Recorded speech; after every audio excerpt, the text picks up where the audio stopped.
When I was younger, I discovered a dog fighting ring. I was determined to take them down. This happened when I was still in high school, but I think enough time has passed for me to finally write about the scariest day of my life. It started when my friend's dog went missing. She lived near the end of town and by some woods. She worried that Lucky slipped under the fence and then got lost in the small forest.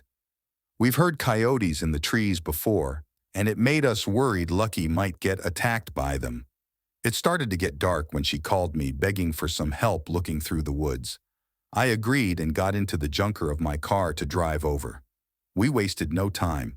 We took some supplies for the search, some treats, a baseball bat, in case we ran into danger in the woods, and some flashlights. I was prepared to be out all night if I had to. Lucky had medical issues and needed to get home in a day or so, or else he might not make it.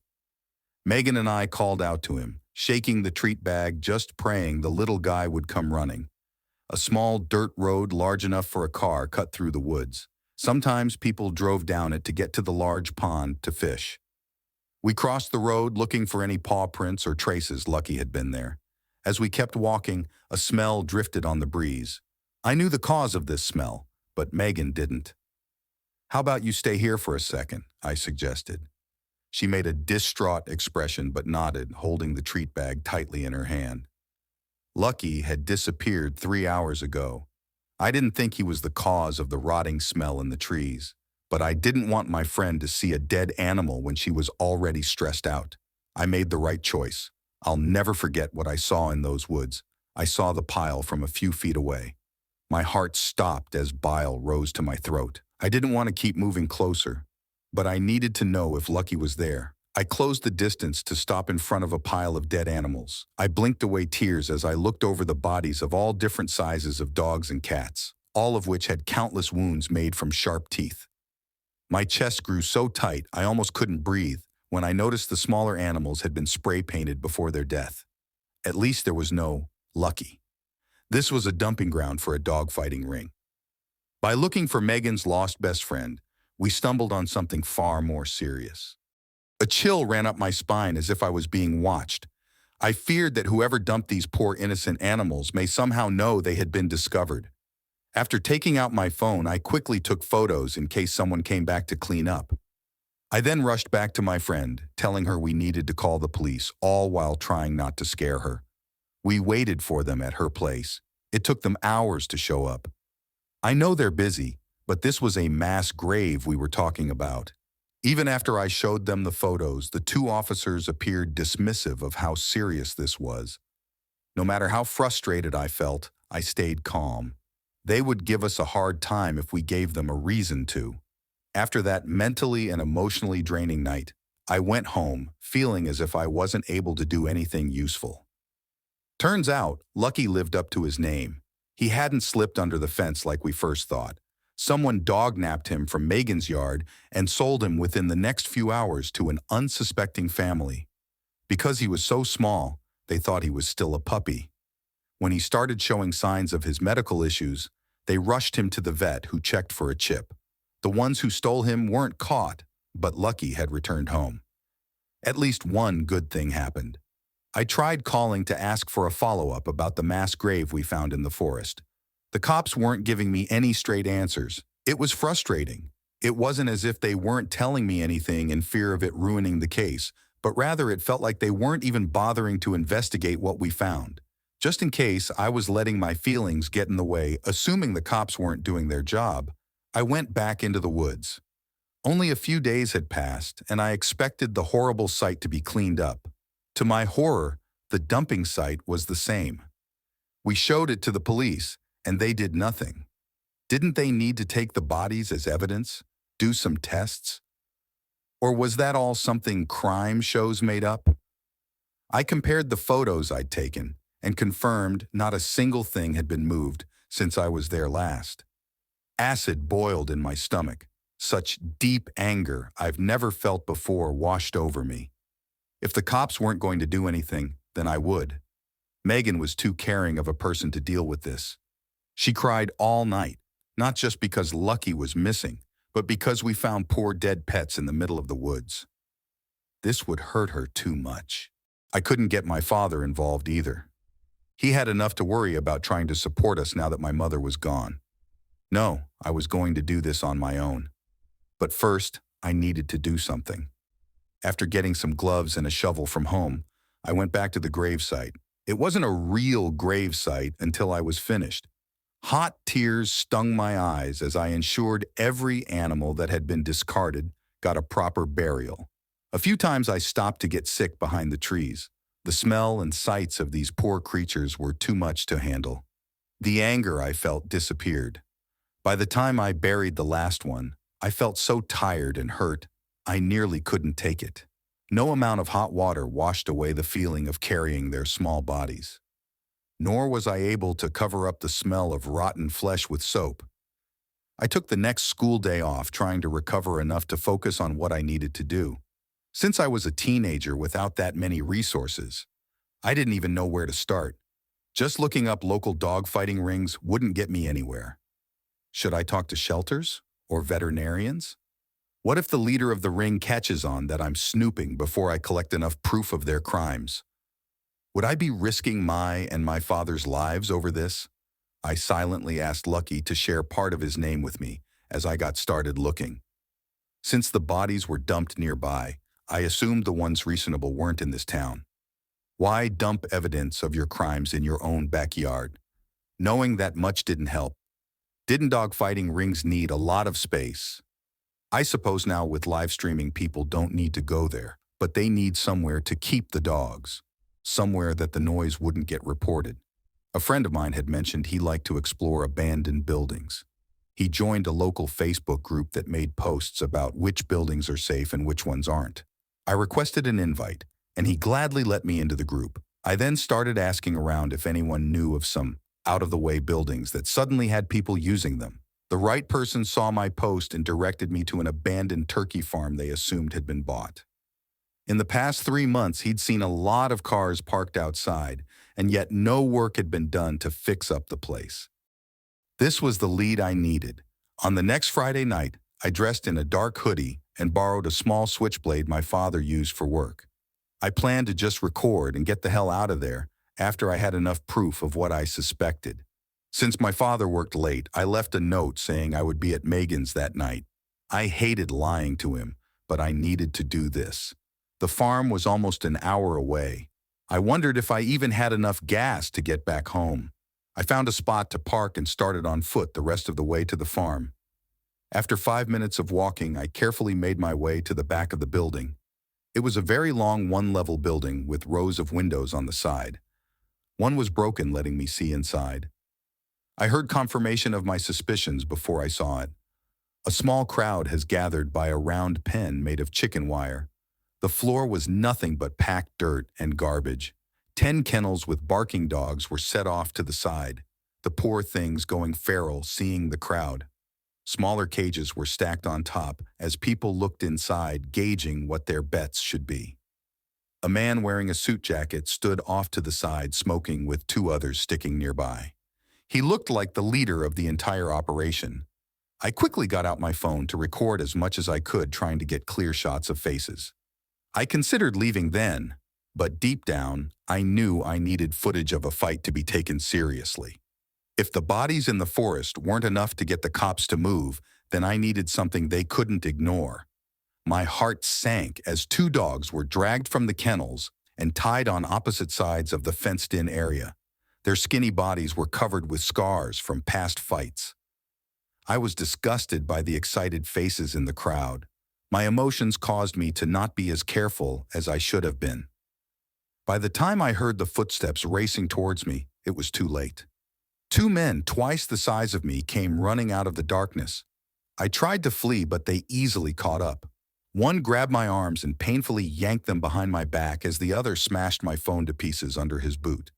I kicked and screamed while they dragged me to the door to inside the building. The other man had to grab my ankles to help get me inside faster. Not a single person even seemed to care about 2 people manhandling a teenage girl. They were just annoyed the fight was delayed. I was forced in front of the older man wearing the suit jacket. Knowing no help was coming, I settled down enough for the second man to let go of my feet. "Now what do we have here?" the leader asked, very amused by the turn of events. She had her phone out. We should go. Maybe she was live streaming this. The man who still held my arms said. The leader shook his head, not at all worried. The network out here sucks. It's one of the reasons why I picked the place, he said, and then directed his attention towards me. Now, sweetheart, what's your name? How about we call your parents to come pick you up? He sneered. I bit my lip, furious at how stupid I acted. I refused to let them know anything about me. I didn't bring my ID and my phone wasn't an option.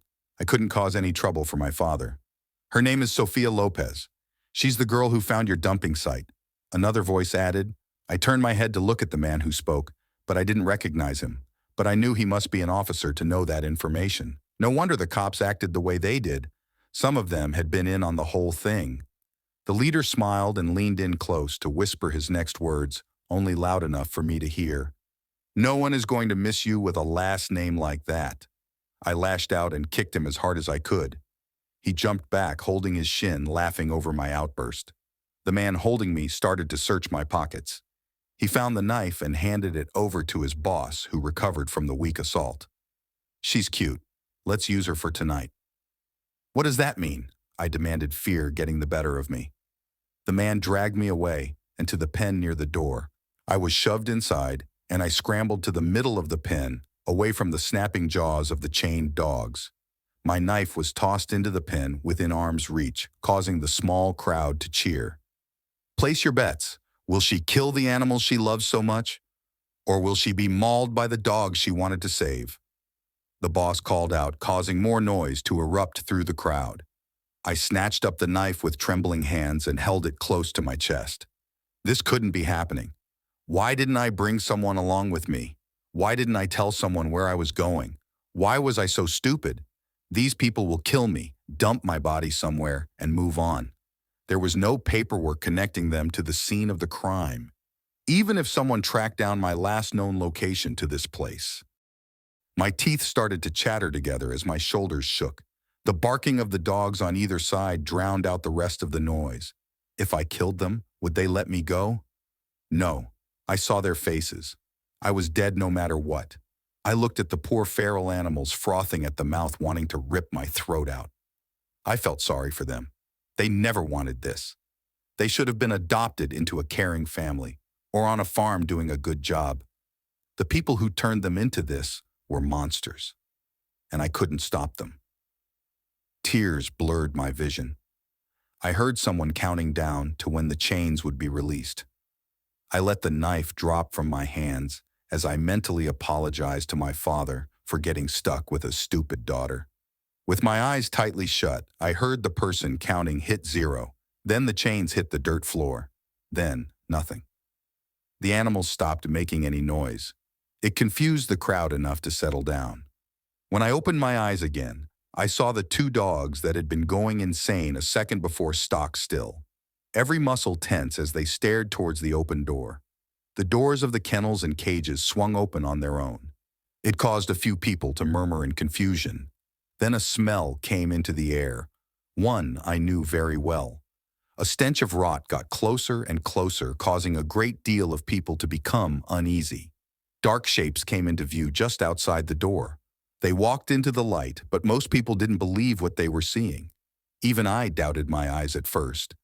A pack of dogs stood just inside the large open door, their cloudy eyes staring down at the crowd. A few cats joined them. Spray paint and dirt covered their fur. Each animal bore terrible wounds and rotten flesh. The only one who didn't appear to be an undead animal was the leader of the pack. A massive wolf stood, blue eyes blazing with all too human emotion. The air became tense as everyone waited, unable to process what they were seeing and feeling. A deep fear came over me after I saw the wolf. It settled down into my bones. I think this is what our ancestors felt around the fire, staring off into the darkness, knowing some unseen predator stared back. This wolf brought a natural fear we had almost forgotten. The wolf brought its head back and howled. The sound tore at my chest, causing another wave of fear with a hint of sadness. The rest of the undead creatures joined in, then the fighting dogs did as well. The moment the howling stopped, the scene burst into chaos. People tried to run as the animals fell on them with claws and teeth. The wolf took off running to block off the ones trying to flee out the back door. Its body appeared to be made of a white flame as it ran, herding the crowd back into the wall of death. The scent of blood and rotten flesh became almost overwhelming. Someone had a gun and tried to use it. The weapon was useless. Through the screams and yowls of the creatures, I heard the leader crying for help. I looked over in time to meet his eyes between the bloody crowd. Then the wolf came down on him, teeth easily ripping into flesh. Not all the animals had joined the fight. A few that were inside the cages huddled together as scared as I felt. I got to my feet, my legs shaking as I went. I ran over to them, praying they understood. A few dogs wagged their tail as I begged them to follow me. I collected 6 kittens and 4 dogs with minor scars. The rest of the living fighting dogs were too far gone. They stayed with the undead animals, succumbing to their feral side. I didn't look back as I ran outside, a few new friends at my side. I jogged back to my car, my lungs burning. I didn't stop until I opened the back door, letting the dogs pile in them, carefully set the kittens on the front seat. I didn't even let myself think about what I'd seen that night as I drove home. My father was home when I got in. I didn't have a story for him. He saw the dogs piling out of my car and the expression on my face. He simply accepted something happened and I wasn't ready to talk about it. He did ask if I was in trouble, and I answered honestly that I wasn't sure just yet. I think I have one of the best dads on the planet. He helped me get the animals cleaned up. He was ready to accept any consequences of what I did, but until then, he would support me the best he could. I took time off school as I found the dogs and kitten homes. I expected the police to come breaking down our door any day. When a man wearing sunglasses and a suit came knocking, I was ready to say goodbye to the life I knew. My dad let the man talk to me alone for a moment. I stood, tense, trying to hide my shaking hands as the man held out a plastic bag containing the remains of my cell phone. "I believe this is yours, correct?" he asked, but he didn't sound as scary as I thought he would. I nodded, and he took off his sunglasses to reveal the bluest set of eyes I've ever seen. He got down low so he could be on my level and placed a hand on my shoulder. For an odd reason, I thought he appeared familiar, even though I knew I'd never seen his face before. "I'm sorry you needed to do an adult's job. I'm glad you're all right, but please don't do something that dangerous again." He smiled.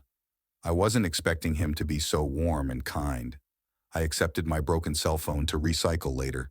He said a quick goodbye and assured me nothing bad would happen because of what I'd gotten involved in. I wondered if I could ever tell my father the full story of what happened. Someday, I might. I expected to be arrested or have my life turned upside down afterward. In a way, our lives did change. The day after the man in the suit came by, a letter arrived. It was addressed to my father. Somehow, instead of having a working vias, he'd become a full citizen. We reread the letter 100 times now, believing what we were seeing. We even called around official offices to see if this was true. I was dumb enough to go after a dog-fighting ring alone, but I'm not dumb enough to start asking questions about the good things that happened afterward.